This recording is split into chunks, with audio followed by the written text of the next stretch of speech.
Hello, কেমন আছো তোমরা? আজকের ব্লগটা একটা মন্দিরে যাওয়া নিয়ে। আমরা আজকে গেছিলাম কাঁকড়গাছি মায়ের মন্দির। চলো আজকের ব্লগটা স্টার্ট করি। ভোর দিয়ে উঠে আমরা 3 ভাই বোনে বেরিয়ে পড়লাম।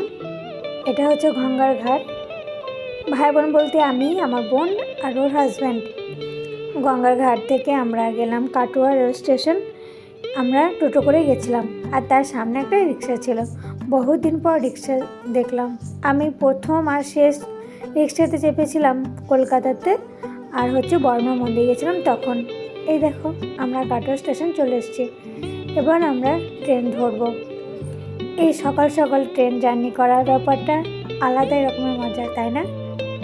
এবার তোমরা হাওড়া থেকে কিভাবে কাঁকড়গাছি মায়ের মন্দির যাবে সেটা জানাই তোমাদেরকে। আমরা হাওড়া রেল স্টেশনে নামার পর স্ট্যান্ডে গেলাম। স্ট্যান্ডে গিয়ে কাকুদেরকে জিজ্ঞাসা করলাম যে কাঁকড়গাছি মায়ের মন্দির যাব। তো ওনারা বললেন যে 44 নম্বর বাস ধরো। যদিও আমি আগে ব্লগ দেখে নিয়েছিলাম যে 44 নম্বর বাস ধরতে হবে। তো 44 নম্বর বাস ধরে কাঠগোলাতে নেমে কাঠগোলা থেকে মায়ের মন্দির হেঁটে 10 মিনিট।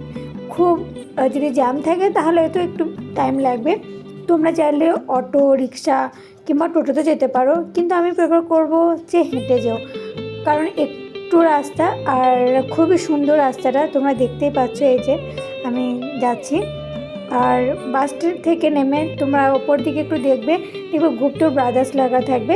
তার সামনে যে রাস্তা পড়বে ওইদিকে যাবে, দেন রাইট সাইড, এই যে এটা।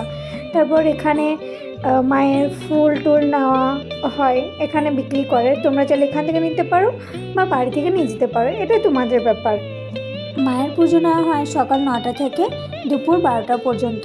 তোমরা যদি পুজো দিতে যাও কিংবা মায়ের দর্শন করতে যাও তাহলে আমি তোমাদেরকে বলবো সকাল সকাল যাওয়ার জন্য, কারণ 12টার পর আর পুজো নেওয়া হয় না। খুব বেশি হলে হয়তো ওনারা 1টা পর্যন্ত অ্যালাউ করেন, তারপর সেরকমভাবে আর অ্যালাউ করেন না।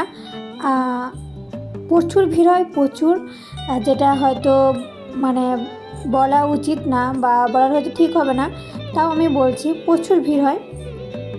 তোমরা যারা যাচ্ছ বা যাবে বলে ঠিক করেছো তাড়াতাড়ি যেও। এই যে মায়ের আটনে চলে এসেছি।